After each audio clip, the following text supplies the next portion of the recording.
Hello and welcome back to another episode of MindMeld. My wonderful and amazing guest today is WIlmien from South Africa. WIlmien is a highly sought after speaker. She's a coach and a trainer providing that necessary catalyst for change in your life or your business. With vast experience in corporate and chemical engineering, as well as the supercharged coaching knowledge, she stands at the ready to help you navigate the chemistry of change in your life. She's the owner of Chemistry of Change that aims at creating a culture that attracts and retains high-quality employees while boosting the bottom line. WIlmien, thank you so much for joining me on another episode of MindMeld.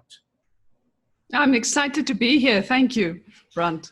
So as a coach and a trainer specializing in a lot of different things, but specifically finding your strengths and team working is what I want to try and cover in this episode of MindMeld. But you actually studied chemical engineering. How do you go from chemical engineering to coaching people to finding your strengths? That seems like such a difference, such a leap. Yes, because when we are younger, we think we know what we want out of life. And as we grow older and we get to know ourselves and we get rid of all the issues that we had in the past, you realize that your passion for maths, your passion for chemistry sometimes change, and you find a passion for people. And I really, while I was in the engineering and having a team of engineers reporting to me, realizing that they need help. They need people to coach them. They also need to learn more of themselves. They also need to get rid of the issues from the past. They also need direction, as each and every person have. And I realized that, hey, I actually like working with people. I do enjoy working with people and helping with the intellects, and I understand the intellectual people. I understand the engineers and the others out there, and I can talk to them on their level and I can help them. And I can see everything that's wrong, and I can see people coming in with these weird and wonderful ideas, but it's not practical. And we need to become practical in how we implement things.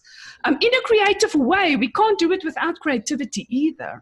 But it must be practical, it must be pragmatic. And I do believe that I can now bring these two worlds together to have a creative way to work with people, but working it in a logical, creative, practical way at the end of the day.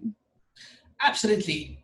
Because a business is run on money, and while ideas matter, because every innovative idea starts with someone's creative thinking first. Yes. But to make it profitable, to make it manageable, to make it mean something, it has to be scaled and put in a way that actually makes sense and can be built upon. It doesn't help you want a castle in the sky, but you have no plans or idea how to actually do that. And that's where the difference between innovation and creative thinking comes in place. Innovation is like the big brother of creativity. It's the suit and tie brother of creativity. It's like I love what you're doing, absolutely brilliant, but it's like we do need to focus on how we're going to actually do this. And but that's brilliant, yeah. And I never thought I was creative, Brant, if I may add on that. And then I realized, but I might be not creative in the way I draw. I might not be creative in singing or things like that. But you know what? I'm creative in solving problems. I'm creative in helping people to find synergy. I'm creative in different ways. Sometimes you are creative in how you build a bridge rather than designing the bridge. Yeah. But you're able to build it in a way that's safe, that's within time, and there's creativity that you need to do it within all those limitations. But that's exactly what creativity is. It's not art or dance or music. Those are expressions of your creativity, of your way of thinking. Creativity is your thought process. It's how you deal with change, how you come up with new solutions, how you change perspectives, shift paradigms, and other buzzwords. It's all about but it's how you engage with the world. So when I say creativity, people would usually say, "Oh, I can't even draw a stick figure." It's like I can't hold a tune. It's like I can't. I'm very unaerodynamic. It's like so don't ask me to dance or anything like that. I said, well, I'm not really. What's like creative problem solving is a recognized degree. You can have a doctorate in creative problem solving. It's from 2020 on the. I think it's can't remember what list it is, but it's a list of the 20 most valued skills. And creativity is number 3. It's one of the most highly valued skills that you can have. Because, yeah, you may have a lot of knowledge, but without knowing how to adapt that knowledge, how to change things, and how to use it, I mean, that just doesn't help if you have a lot of book smarts. You don't have any sort of like idea of combining everything into something that's useful and practical, which is what Yes. we're doing. And scientists specifically, aren't known for being personable. Not very, I don't want to offend anybody, but yeah. So like scientists, IT technicians, accountants, those people that have a very sort of like yes, no, up, down, black, white, 1-0 sort of mindset. You know, it's very difficult sometimes to get those sort of people on board with a type of change, and I think coaching people specifically in those type of areas would be like I was talking to an IT technician the other day, and I said, why are all IT technicians so grumpy? And it's like they just don't have that sort of personality skill that they just haven't learned, and I think that's why someone like you is so valued, because having that teamwork, that dynamic, it's so important. Yeah. And there's always a reason why it's like that. I mean, I also said I kept people an arm length away from me, but I was scared of people. I never learned. I never had the skill. I heard what you said about the skill. I never had the skill how to interact with people. And maybe I also had the wrong people in my life when I was growing up at school that didn't understand me. Mm-hmm. But when I hit university and I started to become a bit more with the similar like people that think the similar than you, and not all of them, at least. Sometimes you think the same, but your moral values are different now. But the more you hone it in life, and the more you get to people that you can relate with, the easier it becomes. And when you get the skills, then you later realize, but I've changed.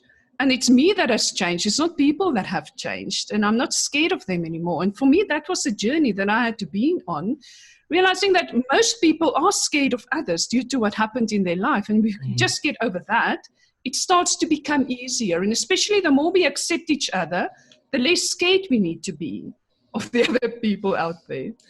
I like that, because I find that to be very true. Most people are scared of other people. Not like, they're going to hurt me or something like that, but I think the number one fear is public speaking, right? And second is death, and which is so strange, but it's true. Glossophobia, I think it's called, is the fear of public speaking. And talking to other people, even one-to-one, can sometimes be a terrifying aspect. I've actually been binge watching Dragon's Den on YouTube. Yeah. And a lot of these people, they come in and they're so nervous pitching their idea to these 5 business people. And I just thought to myself, with a little bit more training, you could do so much better. And it really takes someone to come in and be that coach, be that person to rely on. But Brant, I've heard many people say it's a fear of public speaking, but I think that is the outcome. I have this whole thing around gears with the engineering that I have to say sometimes we're trying to get to the big outcome, but it's like driving a bicycle and trying to move with your hands, the big wheel, to go forward. That's a wrong gear. You need to take the small gear. You need to take that small one with the pedal. And sometimes we need to pedal that to get to the big outcome that's more efficient. And the same thing, I sometimes think people try to work on this big public speaking thing, but what's driving the fear of public speaking? Maybe what's driving the fear of public speaking is rather a fear of what people will think about me. Maybe it's more the fear of I don't have confidence, I'm going to fall when I talk up. Or like me, I had a fear that I'm not very good at English. English is my second language. I'm not good at grammar. And then, what is the thing that makes you fear? And if you can get over that fear, you gain the confidence. If you gain the confidence, you start to be able to speak your mind without being scared what people think about you. So, and in teams and in all those things, I find it. Sometimes we try to get to this high performance and we're trying to force high performance, the big wheel. But we forget what is the core thing? What is a driving force? Don't spend your energy on the big outcome. The outcome will happen if I put my energy in the driving force. So basically, it takes a lot of mini wheels to drive the big wheel. Yes. Right. And focusing... Find the small wheel. Find the driving wheel rather than put your energy on the outcome. Right. So it's like focusing on the cause of the problem, not just the solution itself. Absolutely. So it's like a doctor would say, okay, it's like your tongue is red, so giving you medicine for this rather than treating, it's like that's a poor example, but it's like, let's say your tongue is red and I give you dye to change your tongue's color back to normal, right? But the underlying symptom is still there of what's causing the tongue to turn whatever color, Yes. right? Yes. I'm not sure with tongue or doctors, but it's an example. And but if you have to understand what's causing the issue, just Yes. solving it is not going to help. For example, if another bad example probably is like if a dam is breaking, right? And you're just patching up the little holes instead of realizing what's causing the problem. Actually, I've got a better example that I just saw yesterday. My dad, right? So my dad goes and the door is not closing. So what does he do? He tries to close the door harder, right? So the door's not closing, so he tries to force the door closed. Instead of thinking, okay, what is potentially obstructing the door from closing, right? So there was one of the children's toys was on the ground, and it was basically between the door and the frame. But instead of thinking, okay, hang on, what's the little thing causing this big thing, right? So let's look at the small thing and find the solution and then make it easier. So yeah, because a lot of people tend to, if doors are closing, they try and close it harder. And that's just, that's the wrong way to go about it. And the same I see happening in teams. I heard the companies, we want high performance. We want high performance. And then they push high performance and they think, okay, what can it be? Okay, people don't take accountability for what they are doing. Accountability, I hear, is the new buzzword. And I know when I was still working with my team, each and every team member really wanted to give their best. It's not like I didn't try to. But this accountability thing was forced. And in the end, it was more blaming people than keeping them accountable. I think there's a big difference in that. But what is the real reason? And within the team, sometimes that's a small driving wheel, but management just throw these buzzwords. They bring consultants in, they just look at the outcome and they're trying to fix the outcome, but they don't really get to that one thing. What will motivate the team to take accountability? What will motivate a team to give their best and to have that high performance? And I think because we sometimes work on the outcome and not on the driving force, we do not get the synergy. Synergy in a team is two people working together, giving the results of three people. We don't see that. We don't see that. We sometimes see they work against each other and the two get zero results at the end of the day. Right. And we need to understand that. Because Mark and Mike have a problem with each other, and now no one is sharing information, and so everything is just falling apart. Like it's my way and it's their way, and it's that us versus them mentality that sort of like really underlies why so many people tend to have so much infighting in their companies. Because as soon as you have like I tell people, a competitive edge is not enough. We have to have a cooperative edge as well. Absolutely. So it doesn't help just compete with each other if there's no sort of like cooperation with each other either. Yeah, because management want high performance, and then they tell people, okay, with merit assessments, if you have done this and this and this and this, you'll get a good merit. So what does Mike and Mark do? Mike wants to do better than Mark, and Mark needs to do better than Mike, and that doesn't work for them at the end to have synergy.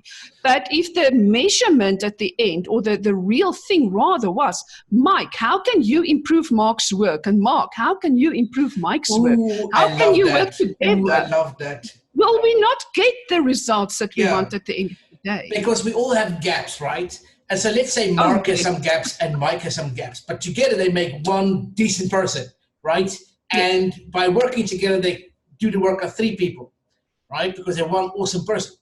And I love that idea of sharing information, right? And as part of Toastmasters, every time I go to a Toastmaster club, every time there's club officer training, I tell people, it's like, you have so many resources all around you. And I was like, where's the resources? It's like, is this it? They hold up a book. It's like, no, the book is not the resource. It's the person sitting next to you, the person in front of you and behind you and to the right side, the left side, upside down side, whatever side, right? These are your resources. They are human resources. Use them. Because you know what? This person does better in another situation. And you do better in a different situation. But together you can add value to each other. And I love what you're saying because it's so true. And I find it so many times that the simple understanding makes so much of a difference.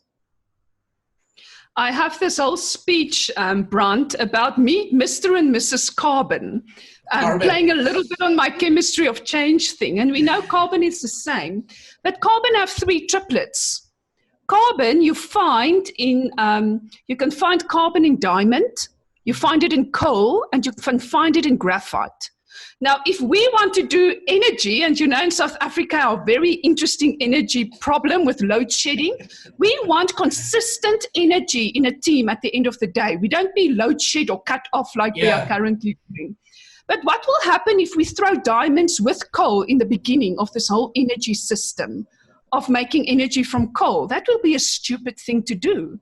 If you add graphite, where you add the coal, that's wrong. The diamond must be used to mine the coal. My one friend is working for this big company making the machines to mine coal. And at the edge of those machines, they put diamonds because that is the right place for diamond to be. You can't take coal to mine coal. Neither can you take diamond and throw it in the beginning of my whole process, thinking that the diamond is going to give me interrupted energy. No, the How diamond do you will use something you don't have? How do you use something you don't have? And what about graphite? Yeah. What about graphite? I can't add diamonds or coal where I need to lubricate my machines. That will just kill my machines. But graphite is a beautiful lubricant. Use graphite where graphite is need to be used. Don't try to throw all your people and all the elements that you have in one end and try to process them the same way. If we can understand that we have different people and each of them have a different application and we use them in the right place, coal can share as much of coal's information that they want. It will be good for graphite, but coal will still do coal's good job that coal need to do.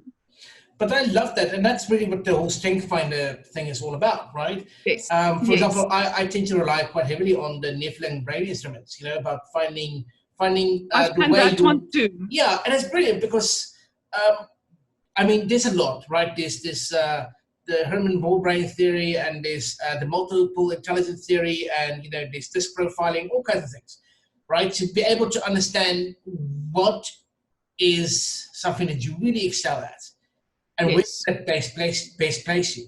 We even had this client. We were working with a bank, me and Rowan, and the woman came and was like, "We are currently not performing the way we should," and I asked, what usually comes down to the people, right? So people drive innovation, people drive creativity, all kinds of things. It's not just something that happens automatically. So let's take a look at your people. And so we analyzed the people and we found like, okay, so this one is actually better at sales because it's not a people person, right? Or not a finance person, much more the people person, right?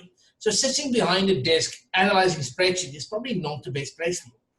Let's move you to here, right? And you, the curmudgeon-y person that quotes statistics and facts and figures all the time, how about we move you to this place, right? And so we did this trial run for like 3 months, and she got boosted, her branch got boosted into the most profitable branch at the coast. And just because of that simple shift in knowing where to place the people. But and like that person probably had no sales experience, or as you and me talked, they were not trained to do sales and they were trained to do accounting, but it doesn't mean you can't move to do something else at the end. But that's the thing, right? Just because you studied chemical engineering doesn't mean you can't end up being a professional speaker, a coach, and change lives, right? And I love the idea of diamonds, because diamonds, we mine diamonds to mine other diamonds, right? But we start small. And so usually the diamonds are it's not like the super quality diamonds that you get at the beers or something. Almost at Steers, I'm not sure why, but you probably won't get diamonds at Steers, maybe, I don't know. But but we need to grow from.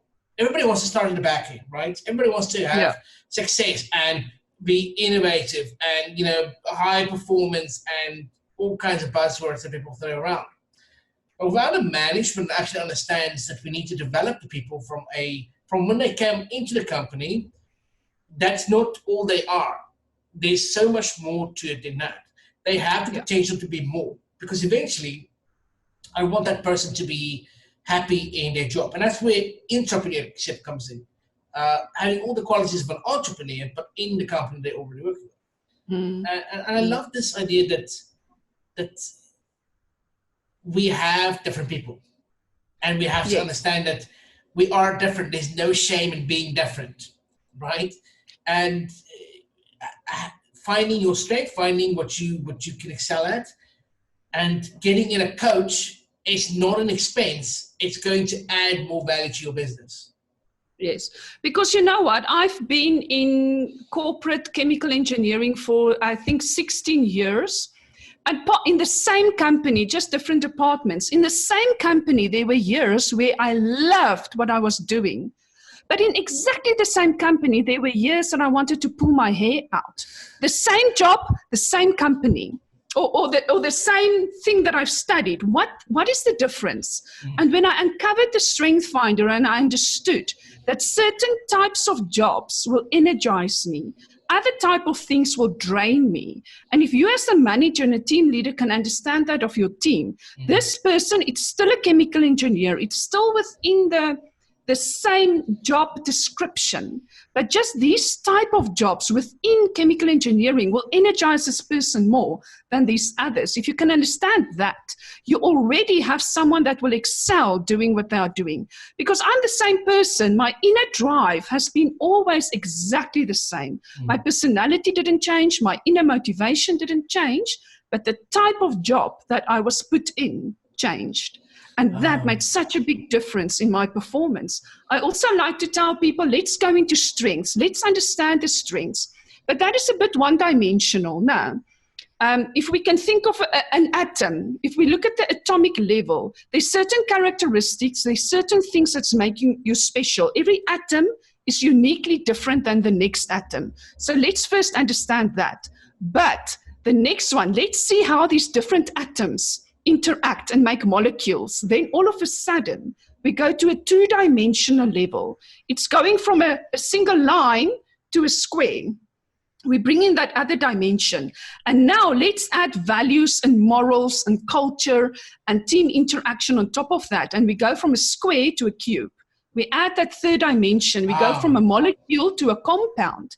But let's first start to understand the basic structures of a person. Then we go to the next level, and then we go to the next level, and we build that up.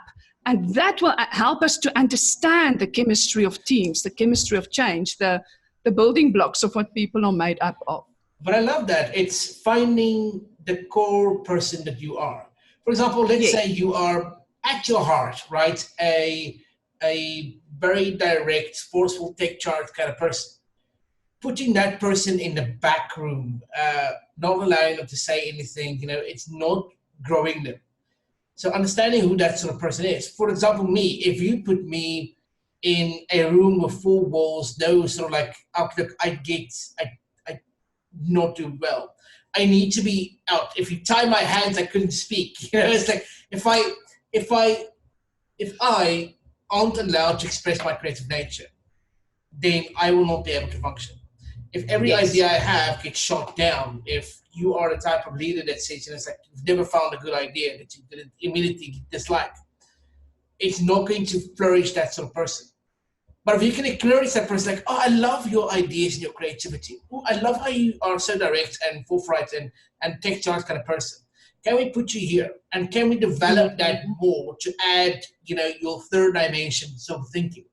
And that's so brilliant, because it's exactly what I believe and exactly what I've seen happen But because I have a companies only look at you as a figure, right? It's a bunch of zeros and it's a bunch of numbers, you know. There's so much more. There's so much more. I have a cool story for you that I'm sure you'll enjoy.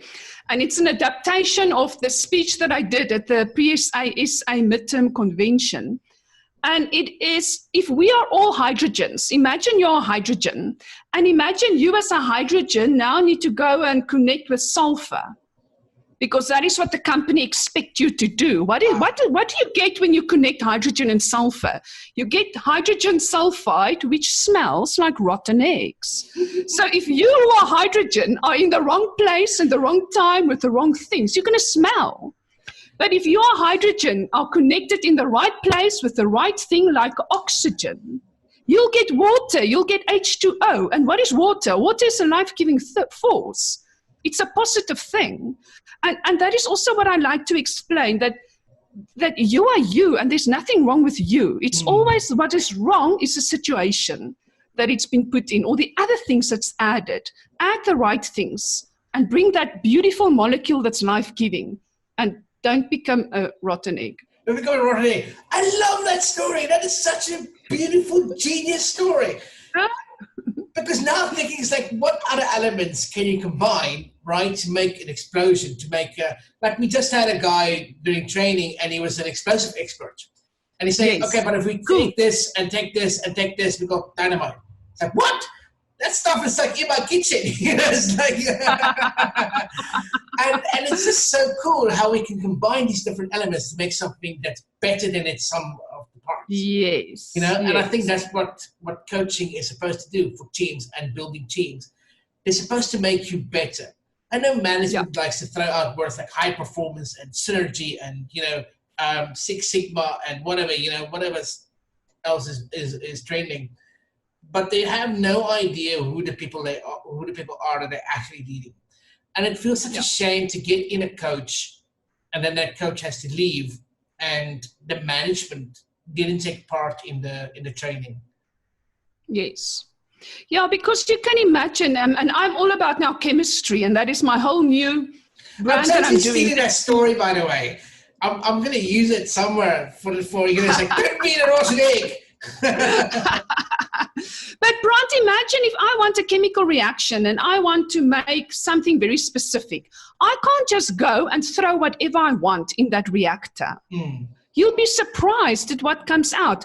If you are a manager and you know what's your outcome, you know what you want to get at the end of your reaction, you want a certain culture, you want a certain outcome, a certain performance, you need to know what you are adding into your reactor. Yeah. You need to know if impurities are going to make it smell bad, or you need to know what is the things that will energize this. What is the catalyst that you need? I believe as a coach, I'm a catalyst. I call myself a catalyst, a coach, a chemical engineer, because that is what I'm combining to do what I'm doing.